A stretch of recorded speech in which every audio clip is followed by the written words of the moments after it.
হাইওয়ের পাশেই ছিল খান সাহেবের রেস্টুরেন্ট, ওই ধাবা বলতে পারেন। কিছুক্ষণ পর পর হাইওয়ে দিয়ে খান সাহেবের কান গরম করে দিয়ে ভুঁ করে চলে যেত বড় বড় লরি, বাস আর ট্যাক্সিগুলো। তবে কিছু কিছু গাড়ি খান সাহেবের ধাবার পাশে রেখে চা জল খাবার খেয়ে নিত খান সাহেবের ধাবা থেকে। বন্ধুরা, শুনছেন ভূতের রাতের কিচ্ছা। আজ রয়েছে খান সাহেবের ধাবা এই গল্পের প্রথম পর্ব। খান সাহেব তার ধাবার পাশেই ছিল তার থাকার জায়গা। তবে জায়গাটা নিজের ছিল না, সরকারি জায়গার উপরে ধাবা এবং থাকার জায়গা। তার জন্য বাৎসরিক কিছু কর চুকাতে হতো। মতি খান সাহেবের একমাত্র কর্মচারী। খান সাহেব এবং মতি ব্যতীত এই ধাবাতে অন্য কোনো লোক নেই। মতি, যার বয়স মাত্র 13 বা 14 এই হবে, ব্রাহ্মণ ঘরের ছেলে, নেহাতি গরিব বলে বাবা তাকে এই ধাবাতে দিয়ে দিয়েছে। খান সাহেবের হাতে বলেছিল, আমার ছেলে ফুড ফরমাশ করবে এবং 3 বেলা খাওয়াবেন আর আপনার সাথে রাখবেন। এই ভিত্তিতেই খান সাহেবের সাথে সে দীর্ঘদিন যাবৎ রয়েছে। এ বয়সেও মতি অনেক কিছু শিখে গেছে, রপ্ত করেছে অনেক কাজ, যেমন চা বানানো বা কোরা ভাজা। এছাড়াও অন্য অনেক কাজই তার শেখা হয়ে গেছে মোটামুটি। গ্রামের পথ, আশপাশে কোনো বাড়িঘর তেমন নেই, চোখে পড়ার মতো নেই। যদিও বা আছে, সে অনেকটা দূরে। তাই রাত 10টার সঙ্গে সঙ্গে ধাবা বন্ধ করে দিত, কারণ স্থানীয় কোনো ক্রেতা এখানটায় আসতো না। শুধুই হাইওয়েতে যে গাড়িগুলো চলতো সেগুলোই এখানে থামতো আর কেনাকাটা করতো কিংবা খাওয়া দাওয়া করতো। মাসে কিংবা 15 দিন অন্তর অন্তর মতির মা মতির সাথে একবার করে দেখা সাক্ষাৎ করে যেত।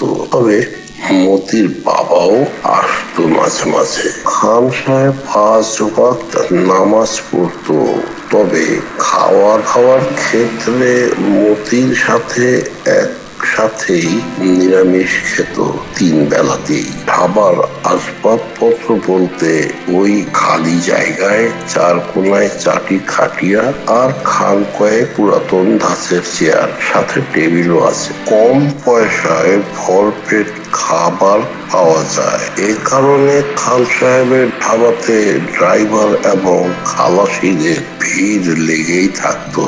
এদিকে নিজ খরচে খান সাহেব তার ধাবার পূব দিকটায় একটা কূপ কাটেন পানির যোগান দেওয়ার জন্য।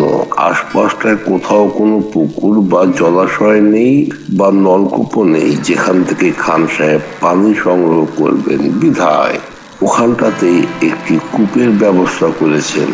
খান সাহেব 5 ওয়াক্ত নামাজ পড়তেন। ফজর নামাজের পরে খান সাহেব আগুন জ্বালাতেন উনুনে।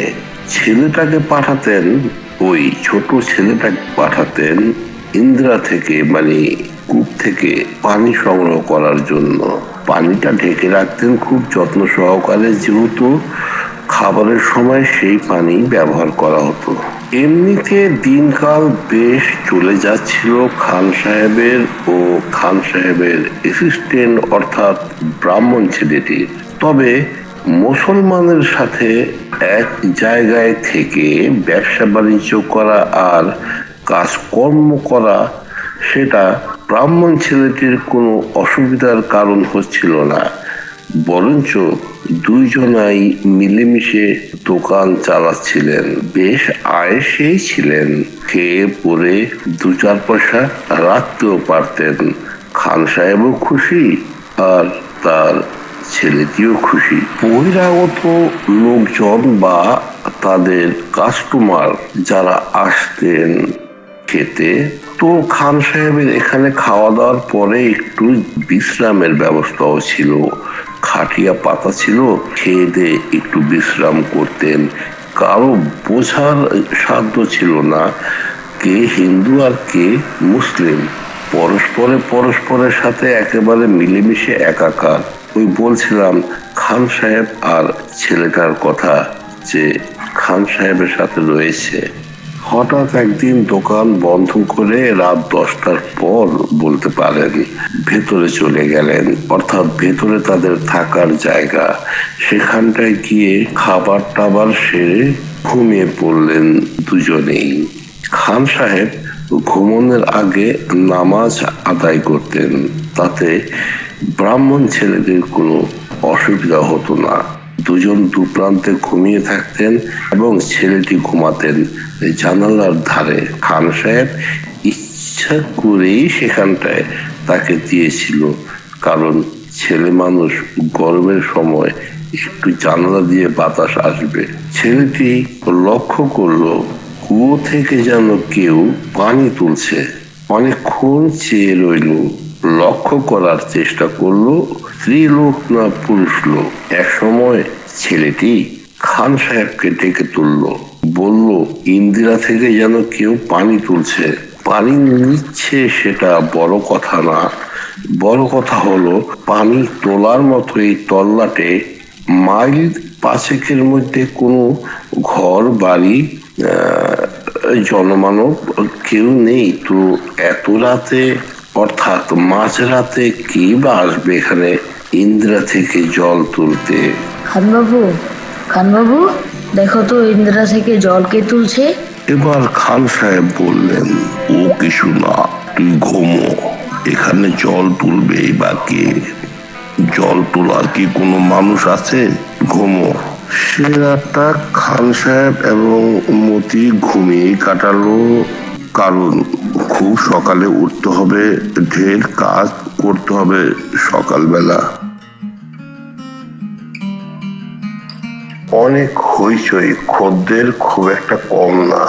নাস্তার পাট চুকিয়ে খান সাহেব বললেন, তুমি দোকানেই থাকো, আমি সাইকেলটা নিয়ে বরং একটু বাজার যাই, দেখি তাজা শাকসবজি কি পাওয়া যায় দুপুরের আয়োজনের জন্য। বাজার করার জন্য খান সাহেবের বাইসাইকেলে 5 কোষ পথ পাড়ি দিতে হতো। এর আগে পরে খান সাহেবের আর কোনো কেনাকাটা করার মতো জায়গা নেই।